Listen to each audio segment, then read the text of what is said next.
Hello दोस्तों, नमस्कार। आपका स्वागत है मेरे यूट्यूब चैनल दीप स्टडी हब में। दोस्तों, जैसा कि हमारी हिंदी की प्रैक्टिस सीरीज चल रही है, आज उसी का प्रैक्टिस सेट नंबर 7 को लेके आए हैं। दोस्तों, इससे पहले आपने हमारे प्रैक्टिस सेट नहीं देखा है तो आप हमारे प्लेलिस्ट में आकर देख सकते हैं। दोस्तों, वीडियो को पहली बार देख रहे हैं तो हमारे चैनल को सब्सक्राइब करें, साथ में बगल वाले बेल आइकन पर प्रेस ज़रूर कीजिएगा, जिससे कि आने वाले हर वीडियो की नोटिफिकेशन आप तक पहुँच सके। चलिए दोस्तों, शुरू करते हैं आज का प्रैक्टिस सेट नंबर 7। आज के टॉपिक है हमारे संज्ञा और सर्वनाम। संज्ञा किसी प्राणी, वस्तु, स्थान, भाव आदि के नाम को संज्ञा कहा जाता है या नाम को ही संज्ञा कहा जाता है, क्योंकि नाम से ही वस्तु, स्थान, प्राणी आदि की पहचान की जाती है। अर्थ की दृष्टि से संज्ञा 5 प्रकार की होती है। नंबर 1, व्यक्तिवाचक संज्ञा, जो किसी वस्तु, स्थान या व्यक्ति का बोध कराती है, व्यक्तिवाचक संज्ञा कहलाती है। जैसे राम, श्याम, पटना आदि। तो हमारे सारे व्यक्तियों के नाम किस में आ जाएंगे?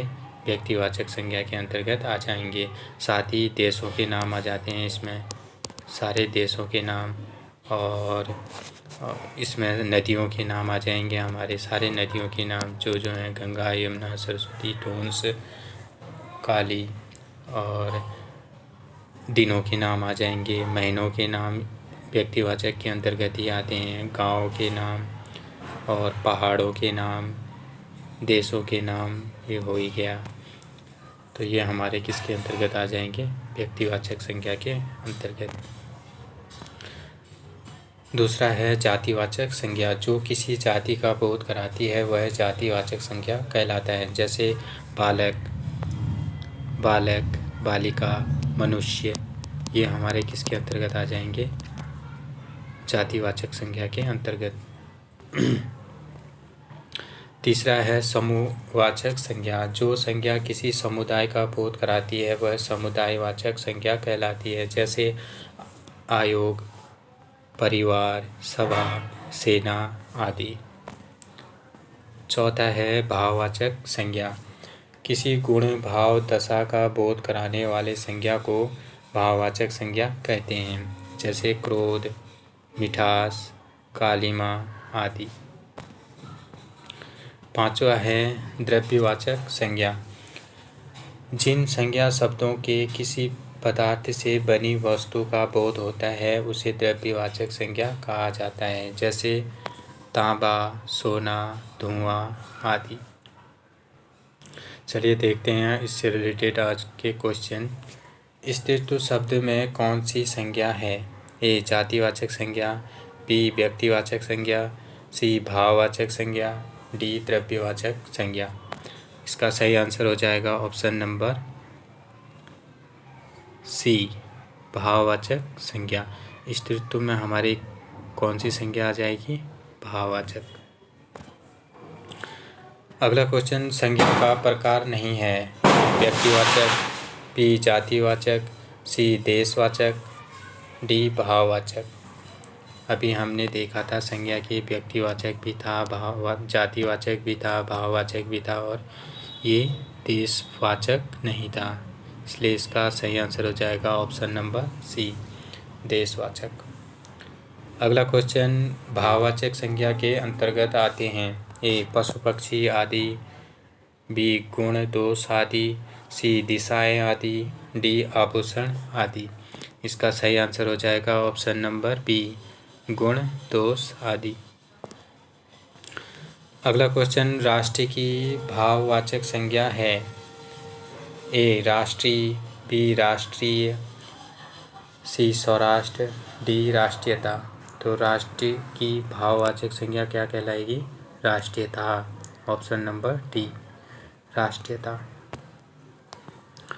अगला क्वेश्चन, बुढ़ापा एक प्रकार का अभिशाप है, इस वाक्य में रेखांकित शब्द की संज्ञा है।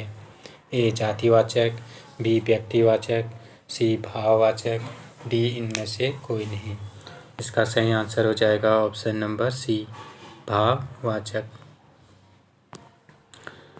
अगला क्वेश्चन, निम्नलिखित शब्दों में से कौन सा शब्द संज्ञा है? ए क्रुद्ध, बी क्रोध, सी क्रोधित, डी क्रोधी। इसका सही आंसर हो जाएगा ऑप्शन नंबर बी, क्रोध। अगला क्वेश्चन, निम्नलिखित में से कौन सा शब्द व्यक्तिवाचक संज्ञा है? ए लड़का, बी पहाड़, सी यमुना, डी पक्षी। अभी हमने देखे थे कि व्यक्तिवाचक संज्ञा के अंतर्गत कौन कौन से आएंगे। सारी नदियाँ आएंगी और समुद्रों के नाम आ जाएंगे, पहाड़ों के नाम आ जाएंगे, गाँव के नाम, देशों के नाम और दिनों के नाम। तो इसमें कौन सा हो जाएगा हमारा? तो नदियों के नाम में कौन सा आया था? गंगा, यमुना, टोंस, काली, ये सारे। इसका सही आंसर हो जाएगा ऑप्शन नंबर सी, यमुना। अगला क्वेश्चन, कौन सा शब्द जातिवाचक संज्ञा नहीं है? ए जवान, बी बालक, सी सुंदर, डी मनुष्य। इसका सही आंसर हो जाएगा ऑप्शन नंबर सी, मनुष्य, सुंदर। अगला क्वेश्चन, कौन सा शब्द भाववाचक संज्ञा नहीं है?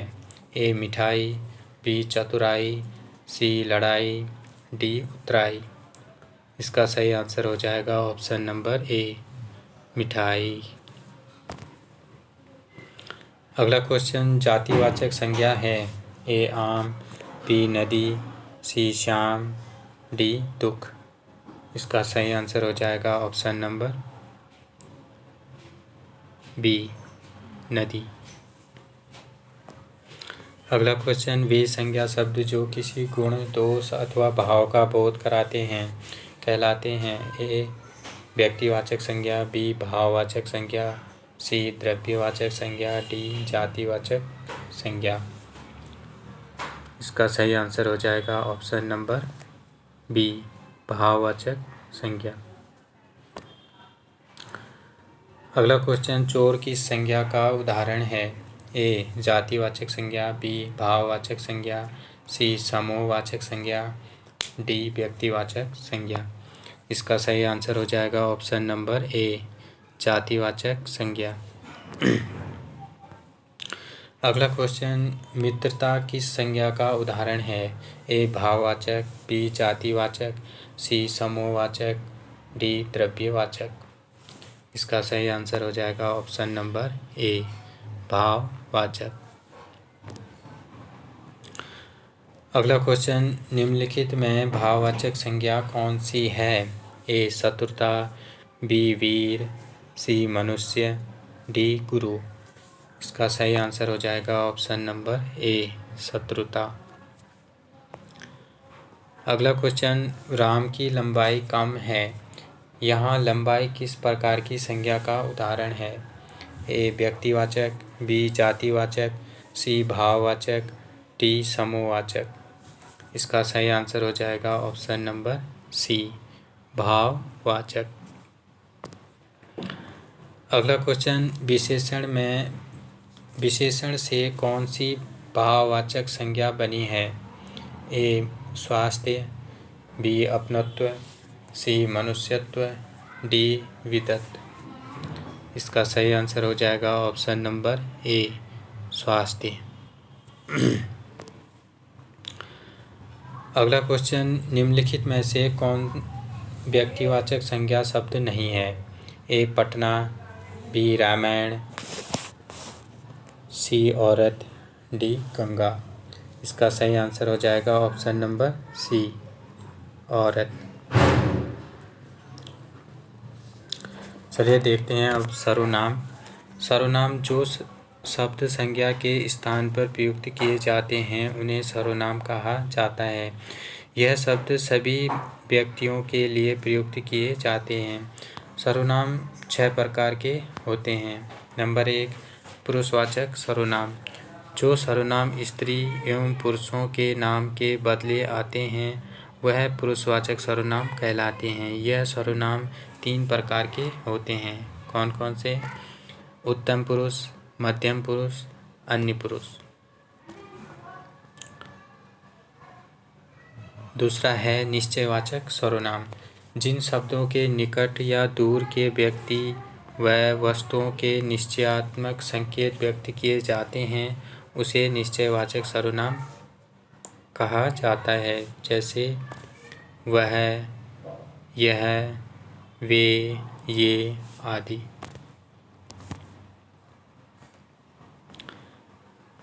तीसरा है अनिश्चयवाचक सर्वनाम। जिन सर्वनामों से निश्चय वस्तु का बोध नहीं होता है वहाँ अनिश्चयवाचक सर्वनाम प्रयुक्त होता है, जैसे कोई, कुछ आदि। चौथा है प्रश्नवाचक सर्वनाम। जहाँ प्रश्न करने के लिए सर्वनाम शब्दों का प्रयोग किया जाता है उसे प्रश्नवाचक सर्वनाम कहा जाता है, जैसे क्या, कौन आदि। पांचवा है संबंधवाचक सर्वनाम। जिन सर्वनामों से किसी के संबंध स्थापित किए जाते हैं उन्हें संबंधवाचक सर्वनाम कहा जाता है, जैसे जो, सो आदि। छठा है निजवाचक सर्वनाम। जिन सर्वनामों के प्रयोग व्यक्ति स्वयं या खुद के लिए करें तो वहाँ निजवाचक सर्वनाम होता है। चलिए इससे रिलेटेड क्वेश्चन देख लेते हैं। सर्वनाम शब्द कितने प्रकार के होते हैं? ए 4, बी 5, सी 6, डी 4, 7। इसका सही आंसर हो जाएगा ऑप्शन नंबर सी 6। अगला क्वेश्चन यह है और वह किस प्रकार के सर्वनाम हैं? ए संबंधवाचक सर्वनाम, बी निश्चयवाचक सर्वनाम, सी प्रश्नवाचक सर्वनाम, डी इनमें से कोई नहीं। इसका सही आंसर हो जाएगा ऑप्शन नंबर बी निश्चयवाचक सर्वनाम। अगला क्वेश्चन संज्ञा के स्थान पर प्रयुक्त होने वाले शब्दों को कहा जाता है? ए सर्वनाम, बी समास, सी विशेषण, डी विशेष्य। इसका सही आंसर हो जाएगा ऑप्शन नंबर ए सर्वनाम। अगला क्वेश्चन मैं उत्तम पुरुष एकवचन सर्वनाम का उत्तम पुरुष बहुवचन सर्वनाम रूप है। इसका मतलब है कि मैं उत्तम पुरुष एकवचन का बहुवचन में क्या होगा? ए तू, बी तुम, सी हम, डी तुम लोग। इसका सही आंसर हो जाएगा ऑप्शन नंबर सी हम। अगला क्वेश्चन अन्य पुरुष सर्वनाम से संबंधित एकवचन है?